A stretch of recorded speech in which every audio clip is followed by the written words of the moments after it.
Good morning Pilipinas, nagbabalik po ang Panahon TV ngayong Huwebes ng umaga. At dahil umiiral nga ang hanging habagat sa ating bansa, mahalagang malaman, magiging maulan nga ba? Silipin po natin yan sa tulong ng Project NOAA.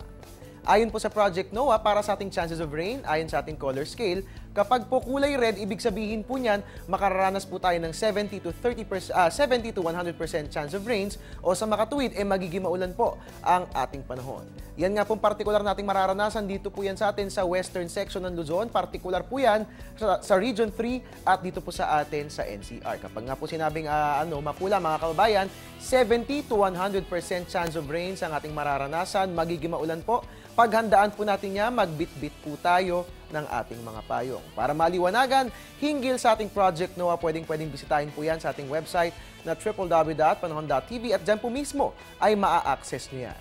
Ngayon naman po silipin na rin natin ang lagay ng ating mga major dams at reservoirs.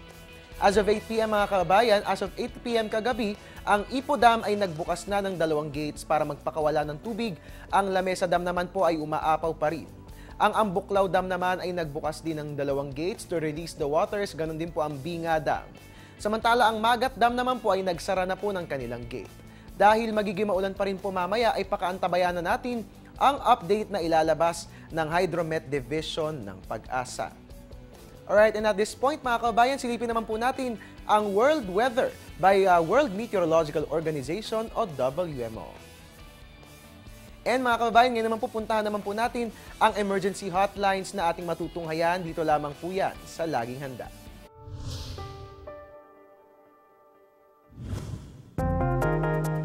Ang baha ay resulta ng iba't ibang mga weather system.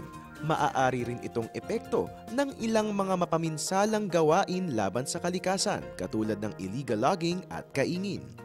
Meron tong iba't ibang uri. Una, ang flash flood na sanhi ng walang tigil na pag-ulan, storm surge, tsunami at pagkasira ng dam. Ang coastal flood naman ay ang pagbaha sa tabing dagat dahil sa tsunami at storm surge. Sanhi naman ng river flood ang pagtaas ng tubig sa mga ilog dahil sa matinding pag-ulan. Ikahuli, ang dam spill flood na resulta ng pagkasira ng dam dahil sa lindol o di kaya ng bigla ang pagtaas ng tubig dahil sa malakas na ulan.